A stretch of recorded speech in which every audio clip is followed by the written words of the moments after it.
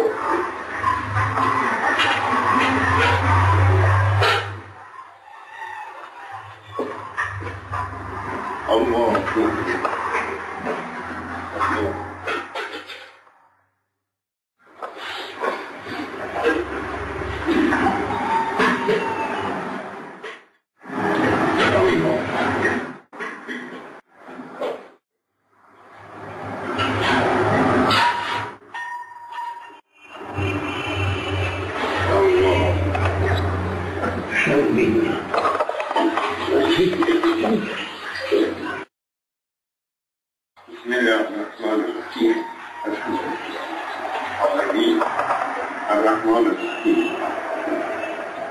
إياك نعبد اهدنا الصراط الذين غير المغضوب عليهم بسم الله قل هو الله احد الله الصمد لم يلد ولم يولد ولم يكن له احد الله سبحان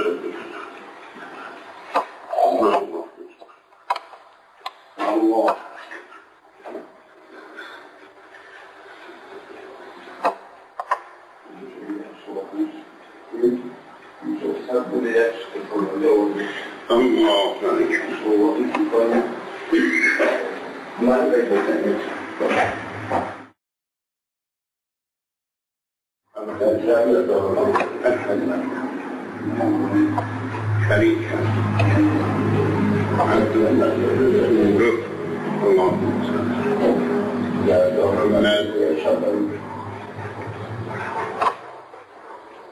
السلام عليكم السلام عليكم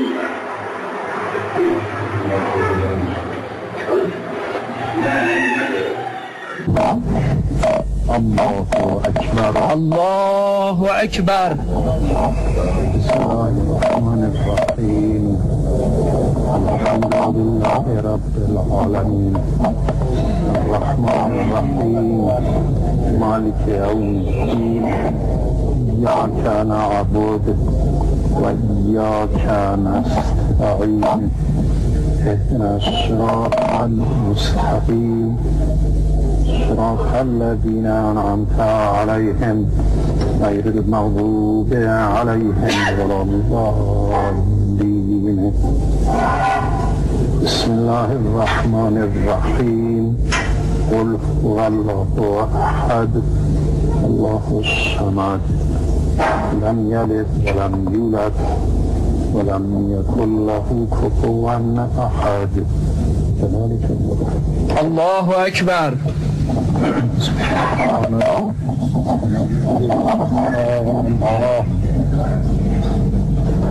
سمع الله لمن حمده. الله أكبر. سبحان الله سبحان الله سبحان الله. الله أكبر.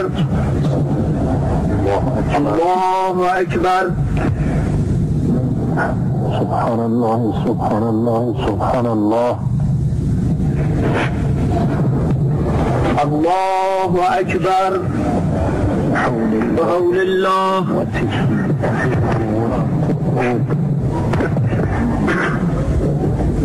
بسم الله الرحمن الرحيم الحمد لله رب العالمين الرحمن الرحيم مالك يوم الدين إياك نعبد وإياك نستعين اهدنا الصراط المستقيم صراط الذين أنعمت عليهم غير المغضوب عليهم ولا الضالين بسم الله الرحمن الرحيم قل هو الله أحد الله الصمد لم يلد ولم يولد ولم يكن له كفوا أحد.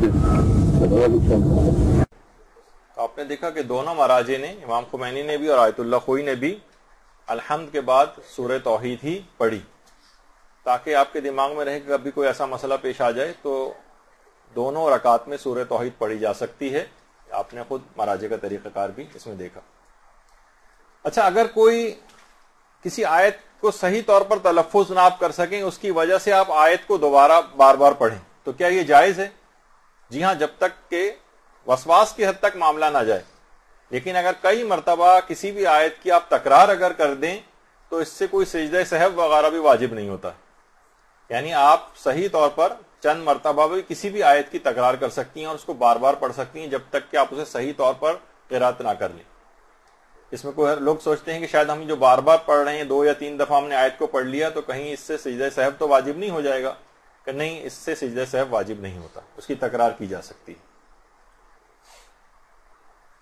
اچھا، اب جیسے کہ ابھی آپ نے سنا کہ سورہ قدر کی تلاوت کا بہت ثواب ہے، سورہ توحید کی تلاوت کا بہت ثواب ہے. اتنا زیادہ ثواب ہے تاکہ آپ جب کبھی سورہ قدر پڑھیں تو واقعی آپ کو پتہ چلے کہ یہ کتنے عظیم سورہ آپ تلاوت کرنے جا رہے ہیں. ثواب الاعمال میں شیخ صدوق نے باقاعدہ یہ روایت نقل کی ہے کہ جو شخص بھی اپنی واجب نماز میں سورہ قدر پڑھتا ہے اسی وقت ایک منادی ندا دیتا ہے. وہ ندا تو آپ کو سنائی نہیں دیتی، لیکن روایات میں ائمہ معصومین نے وہ آپ کو ندا بتا دی. اسی وقت پروردگار کی طرف سے ایک منادی ندا دیتا ہے کہ تیرے تمام پچھلے گناہ معاف کر دیے گئے ہیں، اب نئے سرے سے اعمال شروع کر. اللہم صلی علی محمد و علی محمد.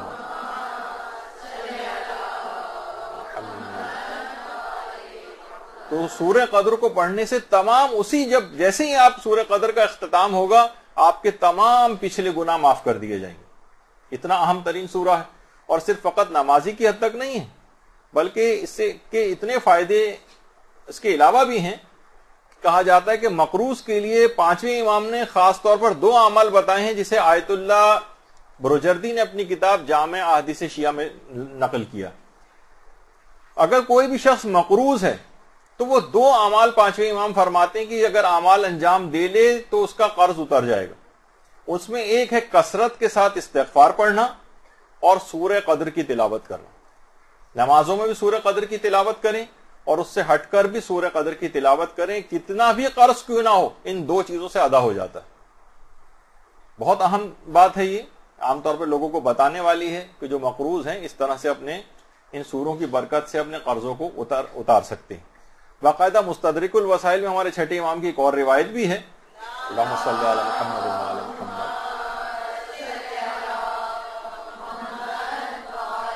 اور وہ ہر شخص ہر وقت کر سکتا ہے. کبھی بھی جب بھی آپ پانی پینے لگیں، 6 امام فرماتے ہیں کہ سورہ قدر کو اگر پانی پر دم کر کے پی لے تو اس کی آنکھوں کی بینائی بہت زیادہ تیز ہو جائے گی. سورہ قدر کو تلاوت کرے اور پانی پہ دم کر دے اور اس کے بعد اس پانی کو پی لے، اس کی بینائی تیز ہو جائے گی. اور علماء سورہ قدر کو وسعت رزق کے سلسلے میں انتہائی مجرب بتاتے ہیں کہ اگر کوئی شخص سورہ قدر کو تلاوت کرے، روزانہ نماز فجر کے بعد 10 مرتبہ سورہ قدر کی اگر تلاوت کرے اور اس سے تخلف نہ کرے، یعنی اس کو چھوڑے نہیں، ایسا نہیں کبھی کر لی کبھی نہیں کی، نہیں، اسے کنٹینیوس جاری رکھے، بالکل پابندی کر لے اس کی، تو فرماتے رزق کے سلسلے میں پھر وہ خدا کی قدرت کا مشاہدہ کرے گا. روزانہ نماز فجر کے بعد 10 مرتبہ سورہ قدر کو پڑھنا یہ قدرت خدا کا مشاہدہ کروائے گا رزق اور روزگار کے سلسلے میں. ایسی ایسی جگہوں سے اس کے پاس رزق آئے گا کہ اس کو گمان تک نہیں ہوگا. اور روزانہ اس کی تلاوت رمضان کے روزوں کا ثواب دلواتی ہے اور شب قدر کے احیا یعنی اس کو جاگ کر عبادت میں گزارنے کا ثواب دلواتی. سوچیے کہ ایک سورہ قدر آپ پڑھ رہی ہیں ہر نماز میں اور اتنا زیادہ ثواب اس کا رمضان کے روزوں کا ثواب بھی ساتھ میں مل رہا ہے, پوری رات شب قدر میں جاگ کے عبادت کرنے کا ثواب بھی مل رہا ہے. خود اس کے ثواب کے کوئی حد اور انتہا نہیں شب قدر میں جاگنے کا, وہ آپ کو صرف سورہ قدر کو نماز میں پڑھ کر ہی اتنا ثواب مل جائے گا. یہی وجہ ہے کہ آیت اللہ سید عبد الکریم کشمیری جو عملیات کے سلسلے میں انتہائی مشہور, وہ فرماتے تھے کہ بہت سے اذکار ایسے ہیں اور قرآنی سورے ایسے ہیں جو کسی خاص عدد میں معین نہیں ہے. یہ جتنا بھی زیادہ سے زیادہ آپ پڑھیں آپ پڑھ سکتی ہیں. ان کو کسی عدد میں منحصر نہیں کیا گیا اور ان کو اذکار بے عدد کہا جاتا ہے. بس یہ زیادہ سے زیادہ پڑھیں. بہت ساری چیزیں انہوں نے بتائی ہیں اذکار بے عدد میں, مثلا یا اللہ یا اللہ یا اللہ, جتنا بھی چاہیں آپ اس کو پڑھ سکتی ہیں. فائدے اور ثواب بڑھتے ہی چلے جائیں گے, کسی عدد میں منحصر اور معین نہیں. یہ اذکار بے عدد, یا رب یا رب یا رب یا رب یا رب, جتنا بھی سانس جب تک نہ ٹوٹیا پڑھتی جائیں, سانس لے کر پھر دوبارہ پڑھنا شروع کر دیں. لا الہ الا اللہ یہ بھی اذکار بے عدد میں سے, جتنا چاہیں اس کو ہر وقت ہی پڑھتے رہنا چاہیے.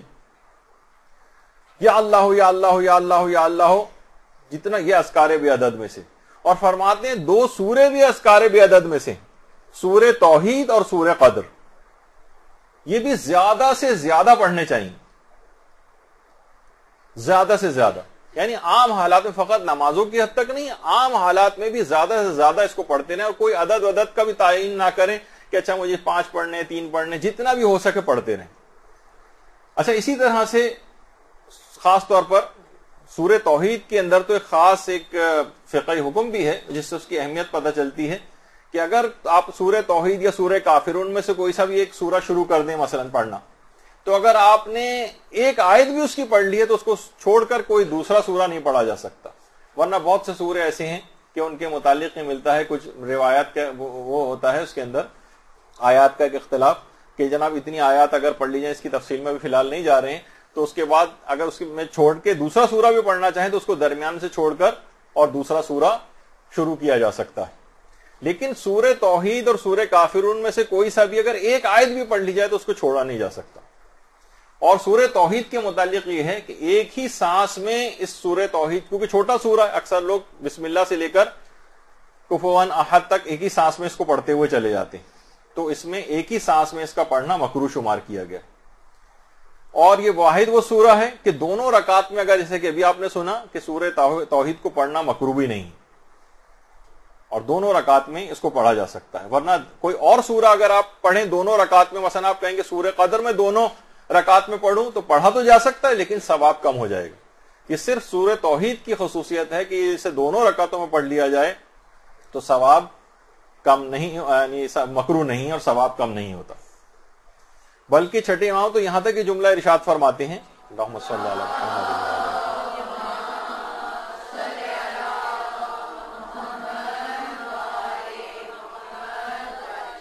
کہ شب و روز کی اگر انسان نمازیں پڑھے اور پنجگانہ نمازوں میں کسی ایک میں بھی سورہ توحید نہ پڑھے تو اس وقت ایک منادی ندا دیتا ہے اور کہتا ہے کہ بندہ خدا تو نماز گزاروں میں سے نہیں. یعنی 5 نمازیں اس کی دن کی ایسی گزر جائیں جس میں ایک میں بھی سورہ توحید نہ پڑھے, اگرچہ اس کی اجازت ہے اس کو, لیکن بہرحال اس کی تاکید اور کے طور پر یہ بات روایت میں کہی گئی کہ ایک منادی ندا دیتا ہے اور کہتا ہے کہ بندہ خدا تو عبادت گزاروں میں سے نہیں. اور کہا جاتا ہے کہ سورہ توحید جو ہے اس کے اسرار اور حقائق کو سمجھنے سے عقل انسانی عاجز ہے, اور فقط صاحبان معرفت ہی اس کے حقائق کو درک کر سکتے ہیں, جو اتنا چھوٹا سا سورہ ہے نا سورہ توحید. اور یہ ایک ایسی امانت ہے کہ سوائے انسان کے کوئی مخلوق اس کو حمل کرنے کی طاقت نہیں رکھتی سورہ توحید کو. اور ہمارے امام زین العابدین علیہ الصلوۃ والسلام فرماتے ہیں اللہم صلی علی محمد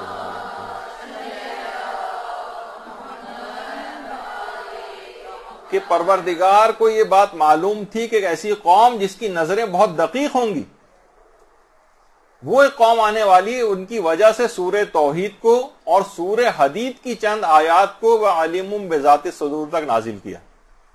یعنی آخری زمانہ جو کہ انتہائی علوم کے اندر کافی زیادہ مہارت رکھ لے گا، بہت دقیق اس کی نگاہیں ہوں گی، ان کے لیے خاص طور پر سورہ توحید کے اندر ایسے حقائق اور اسرار موجود ہیں، جتنا دقت نظری کرتے جائیں گے اسرار کھلتے چلے جائیں گے. ان کے لیے سورہ توحید کو اور سورہ حدید کی آخری آیت کو وَعَلِمٌ بِذَاتِ الصُّدُورِ تک پروردگار نے نازل کیا. اور پیغمبر یہ بھی فرماتے ہیں کہ اگر کوئی شخص ہر نماز کے بعد، ایک تو نماز کے دوران پڑھنا ہے، ہر نماز کے بعد بھی اگر کوئی شخص سورہ توحید پڑھے، قُلْ هُوَ اللَّهُ أَحَدٌ، تو فرمایا کہ خدا اس کے لیے دنیا اور آخرت کی بھلائی کو لکھ دیتا ہے، اور اس کے ماں باپ کو اور اس کی اولادوں کو بھی بخش دیتا ہے.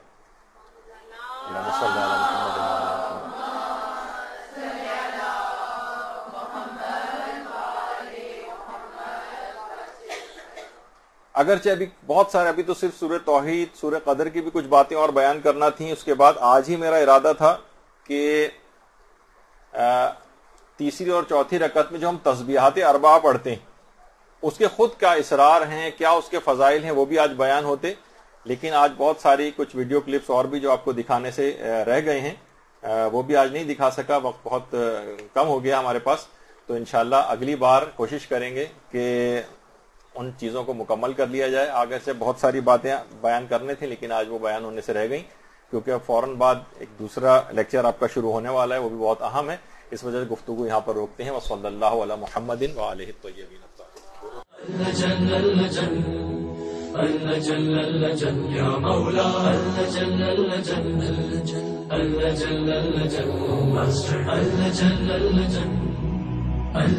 يا صاحب السماء